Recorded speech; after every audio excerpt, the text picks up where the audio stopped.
Welcome to our online classes for the students of class 9 and 10 of Rohisnagar High School. Our today's topic is sentence. First I will teach sentence. প্রথমে আমাদের জানতে হবে সেন্টেন্সের সংজ্ঞা। Sentence কাকে বলে?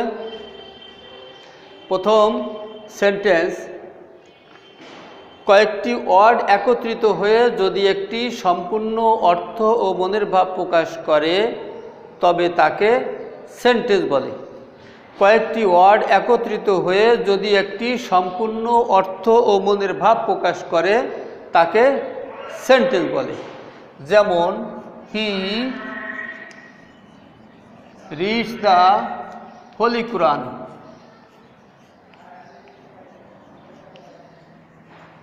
এই যে একটা সেন্টেন্স, এই যে কতগুলো ওয়ার্ড একত্রিত হয়ে একটা সম্পূর্ণ একটা অর্থ হয়েছে এবং এর দ্বারা একটা মনের ভাব ব্যক্ত হয়েছে, অতএব এটা সেন্টেন্স। এখন এই সেন্টেন্স কত প্রকার? সেন্টেন্স 5 প্রকার। এটা হলো আমাদের অর্থ অনুযায়ী সেন্টেন্স 5 প্রকার। First, assertive sentence, interrogative sentence, imperative sentence, optative sentence, exclamatory sentence. Assertive sentence যে সেন্টেন্স দ্বারা কোনো বিবৃতি প্রদান করা হয় বা সাধারণভাবে কোনো ঘটনা স্বীকার করা বা অস্বীকার করা বোঝায়, তবে তাকে অ্যাসার্টিভ সেন্টেন্স বলে। এই অ্যাসার্টিভ সেন্টেন্সকে আবার 2 ভাগে ভাগ করা হয়, একটা অ্যাফার্মেটিভ সেন্টেন্স আর একটা নেগেটিভ সেন্টেন্স। অ্যাফার্মেটিভ সেন্টেন্স হবে যে সেন্টেন্স দ্বারা হাবোধক কোনো উক্তি বোঝায়, সেটা অ্যাফার্মেটিভ সেন্টেন্স। যেমন he goes to school every day. Negative sentence হবে যে সেন্টেন্স দ্বারা কোনো না বোধক উক্তি বোঝায়, সেটা নেগেটিভ সেন্টেন্স হবে। উদাহরণ, হি does not go to school regularly. এটা এই অ্যাসার্টিভ সেন্টেন্সকে আমরা এভাবে 2 ভাগে ভাগ করি, অ্যাফার্মেটিভ এবং নেগেটিভ সেন্টেন্স হিসাবে। যেমন যদি আমরা একটা উদাহরণ যদি আমরা দিই, ওই অ্যাফার্মেটিভ এবং নেগেটিভ অ্যাসার্টিভ সেন্টেন্সের যে 2টা শ্রেণী আছে, একটা অ্যাফার্মেটিভ নেগেটিভ। যেমন হি রিডস এ বুক, সে একটি বই পড়ে। এটা অ্যাসার্টিভ সেন্টেন্সের অ্যাফার্মেটিভের উদাহরণ। যদি নেগেটিভ আমরা করি, হি ডাজ নট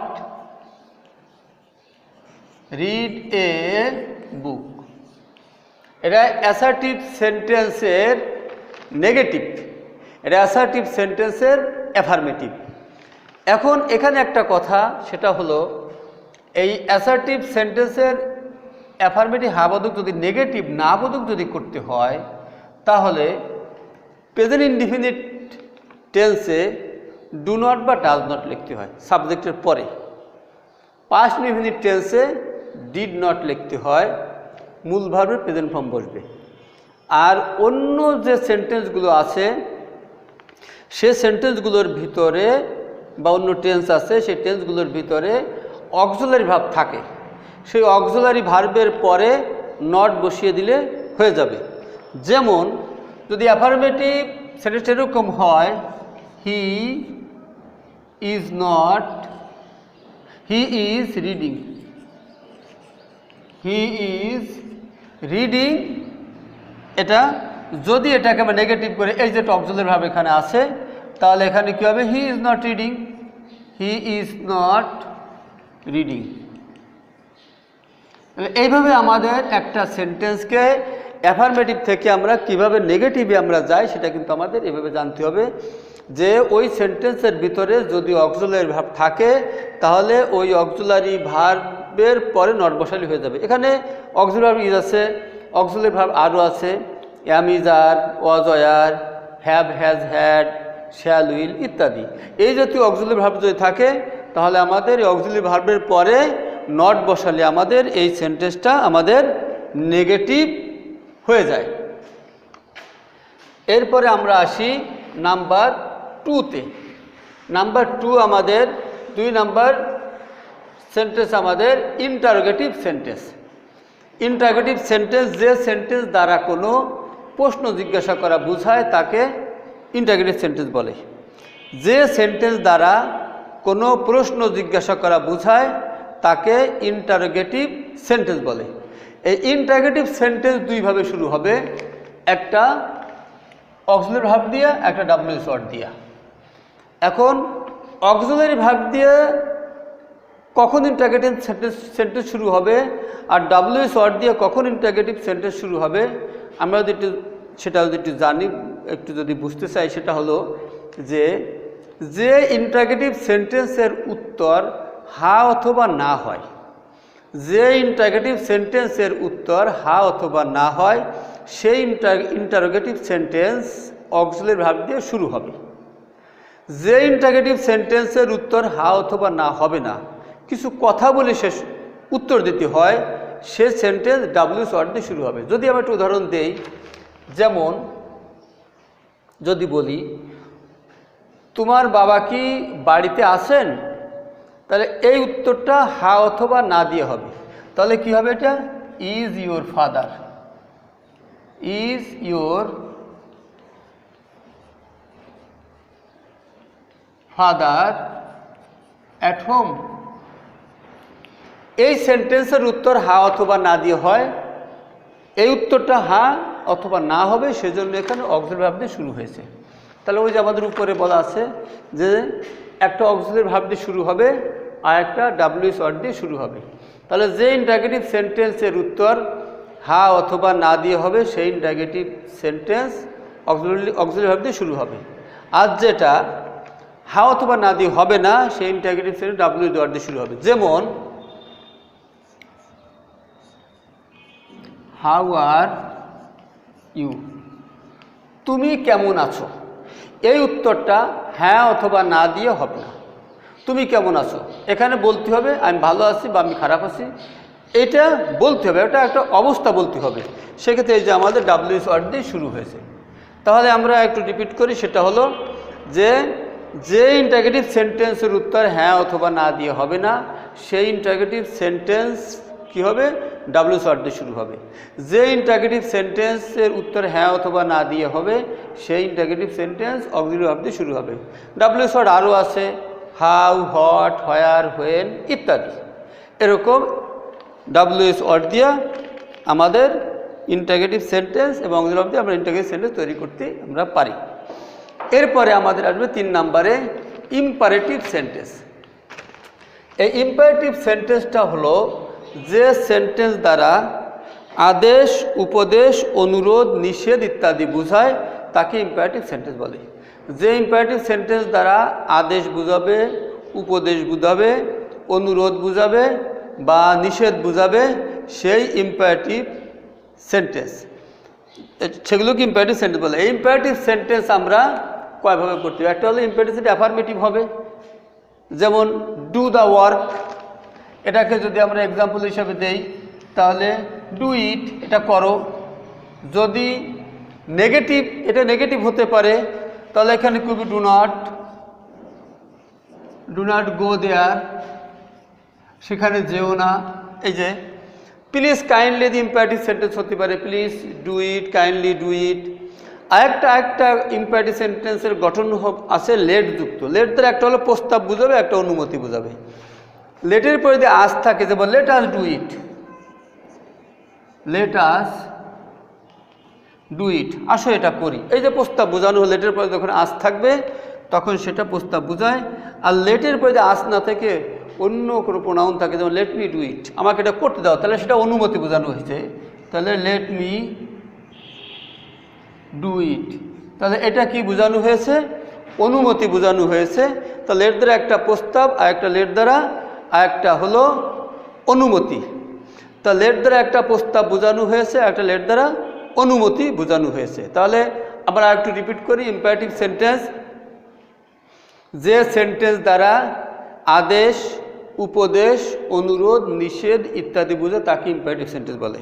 এই ইম্পারেটিভ সেন্টেন্স কয়ভাবে হয়? একটা অ্যাফার্মেটিভ হতে পারে, একটা নেগেটিভ হতে পারে, একটা প্লিজ কাইন্ডলি যুক্ত হতে পারে, আর লেট যুক্ত হতে পারে। তো অ্যাফার্মেটিভ যদি হয় সেটা যে মূল ভাব দিয়ে শুরু হয়েছে ডু ইট। আরেকটা কথা আমাদের একটু খেয়াল করতে হবে, সেটা হলো যে আমরা এই সেন্টেন্সের শুরুতে আমরা সাবজেক্ট লিখি। তো ইম্পারেটিভ সেন্টেন্সে এখানে সাবজেক্টটা সাইলেন্ট থাকে, উচ্চ থাকে।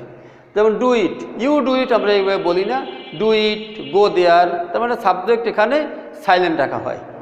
আর নেগেটিভ যখন হবে তো ডু নট দিয়ে সেন্টেন্সটা শুরু হয়, do not go there, do not run in the sun ইত্যাদি, ডু নট ওয়েস্ট টাইম ইত্যাদি। প্লিজ কাইন্ডলি দিয়ে সেন্টেন্স শুরু হয়। লেট যুক্ত ইম্পারেটিভ সেন্টেন্স আছে, যেমন লেট দ্বারা একটা হলো লেট দ্বারা যদি প্রস্তাব, তাহলে লেটের পরে আস বসে, লেট আস ডু ইট। আর যদি কোনো অনুমতি বোঝায়, যেমন let me do it, let him go ইত্যাদি, যদি অনুমতি বোঝায় তা সেক্ষেত্রে আমাদের এইভাবে ইম্পারেটিভ সেন্টেন্স আমরা গঠন করে থাকি। আরেকটা এরপরে সেন্টেন্স হলো অপটেটিভ সেন্টেন্স, যে সেন্টেন্স দ্বারা ইচ্ছা, আশীর্বাদ, প্রার্থনা বোঝায়। ইচ্ছা বোঝাবে, আশীর্বাদ হবে প্রার্থনা, সেই সেন্টেন্সকে অপটেটিভ সেন্টেন্স বলে। যেমন মে দিয়ে শুরু হবে, যেমন মে ইউ বি হ্যাপি। যেমন এই সেন্টেন্সটা যদি বলি, মে ইউ বি হ্যাপি, তুমি সুখী হও, এই যে আশীর্বাদ বোঝানো হলো বা ইচ্ছা বোঝানো হলো এখানে। যেমন may you be happy, may you be happy, may যুক্ত সেন্টেন্স। আর একটা সেটা হলো অ্যাডভার্ব প্লাস ভার্ব। যেমন long live, LONG, long live our president. এই যে অ্যাডভার্ব, তারপরে আমাদের ভাব বসালাম। তাহলে এই দুইভাবে আমরা ইম্পারেটিভ অপটেটিভ সেন্টেন্স আমরা গঠন করতে পারি। তো অপটেটিভ সেন্টেন্স বলে যে সেন্টেন্স দ্বারা ইচ্ছা, আশীর্বাদ, প্রার্থনা ইত্যাদি বোঝায় তাকে অপটেটিভ সেন্টেন্স বলে। সর্বশেষ যেটা সেটা হলো এক্সক্লামেটরি সেন্টেন্স, মনের আকস্মিক ভাব বা আবেগ বোঝাবে। মনের আকস্মিক, যে সেন্টেন্স দ্বারা মনের আকস্মিক ভাব বা আবেগ বোঝায় সেটা হবে এক্সক্লামেটরি সেন্টেন্স। এই এক্সক্লামেটরি সেন্টেন্স আমরা হাউ বা হোয়াট দিয়ে শুরু করতে পারি। যেমন how beautiful the bird is, how beautiful the scenery is, এভাবে করতে পারি, হাউ বা হোয়াট দিয়ে করতে পারি। দুঃখ বুঝায় যেমন অ্যালাস। আনন্দ যদি বোঝায় দুঃখ বা আনন্দ, এখানে একটা আনন্দ, hurrah we have won the match. তারপর ইফ বা হ্যাড, ইফ দিয়ে শুরু হইতে, হ্যাড দিয়ে শুরু হইতে পারে। যেমন এই যে হ্যাড আই বিন, এরকম সেন্টেন্স যদি শুরু হয় তাহলে আমরা এইগুলো এক্সক্লামেটরি সেন্টেন্স। আমরা আরেকটু রিপিট করি, যেহেতু আমরা এটা শিখলাম যে প্রথম সেন্টেন্স কাকে বলে? কয়েকটি ওয়ার্ড পাশাপাশি বসে যদি একটি সম্পূর্ণ অর্থ মনের ভাব প্রকাশ করে তাকে সেন্টেন্স বলে। এই সেন্টেন্স 5 প্রকার: assertive sentence, interrogative sentence, imperative sentence আর অপটেটিভ সেন্টেন্স। অ্যাসার্টিভ সেন্টেন্স যে সেন্টেন্স দ্বারা কোনো বিবৃতি বোঝায় বা সাধারণভাবে কোনো ঘটনা স্বীকার করা বা অস্বীকার করা বোঝায় তাকে অ্যাসার্টিভ সেন্টেন্স বলে। ইন্টারোগেটিভ সেন্টেন্স যে সেন্টেন্স দ্বারা কোনো প্রশ্ন জিজ্ঞাসা করা বোঝায় তাকে ইন্টারোগেটিভ সেন্টেন্স বলে। ইম্পারেটিভ সেন্টেন্স যে সেন্টেন্স দ্বারা আদেশ, উপদেশ, অনুরোধ, নিষেধ ইত্যাদি বোঝায় তাকে ইম্পারেটিভ সেন্টেন্স বলে। আর অপটেটিভ সেন্টেন্স যে সেন্টেন্স দ্বারা ইচ্ছা, আশীর্বাদ, প্রার্থনা ইত্যাদি বোঝায় তাকে অপটেটিভ সেন্টেন্স বলে। এক্সক্লামেটরি সেন্টেন্স যে সেন্টেন্স দ্বারা মনের আকস্মিক ভাব বা আবেগ বোঝায়। আর এই অ্যাসার্টিভ সেন্টেন্স আবার 2 প্রকার, অ্যাফার্মেটিভ এবং নেগেটিভ। ইন্টারোগেটিভ সেন্টেন্স 2 ভাবে হবে, অক্সিলারি ভাব দ্বারা শুরু হবে বা WH ওয়ার্ড দিয়ে শুরু হবে। ইম্পারেটিভ সেন্টেন্স আবার অ্যাফার্মেটিভ হতে পারে, নেগেটিভ হতে পারে। প্লিজ কাইন্ডলি যুক্ত থাকবে সেন্টেন্সে, লেট যুক্ত থাকবে। আর লেটযুক্ত যখন থাকবে তখন সেটা আবার দুইভাবে, সেটা হলো একটা লেট দ্বারা প্রস্তাব বুঝাবে, একটা লেট দ্বারা অনুমতি বুঝাবে। আর এক্সক্লামেটরি সেন্টেন্স হাউ বা হোয়াট দিয়ে শুরু হবে, দুঃখ আনন্দ দিয়ে অথবা ইফ বা হ্যাড দিয়ে এই সেন্টেন্সটা শুরু হবে। তাহলে আমাদের আজকের ক্লাস এতটুকু পর্যন্ত। আমরা সেন্টেন্স সম্পর্কে আমরা জানলাম। পরবর্তী ক্লাসে আমাদের অন্য একটা টপিকস নিয়ে আলোচনা হবে। যেহেতু আমাদের ক্লাসটা প্রথম, সেজন্য টেস্ট সম্পর্কে আমাদের স্টুডেন্টদেরকে একটা আইডিয়া দেওয়ার চেষ্টা করেছি। পরবর্তী ক্লাসে হয়তো অন্য একটা টপিকস নিয়ে আমরা আলোচনা করব। Thank you everybody, and thanks to the students of Rohisnagar High School who participated in this class or who will join in our online classes. Thank you very much.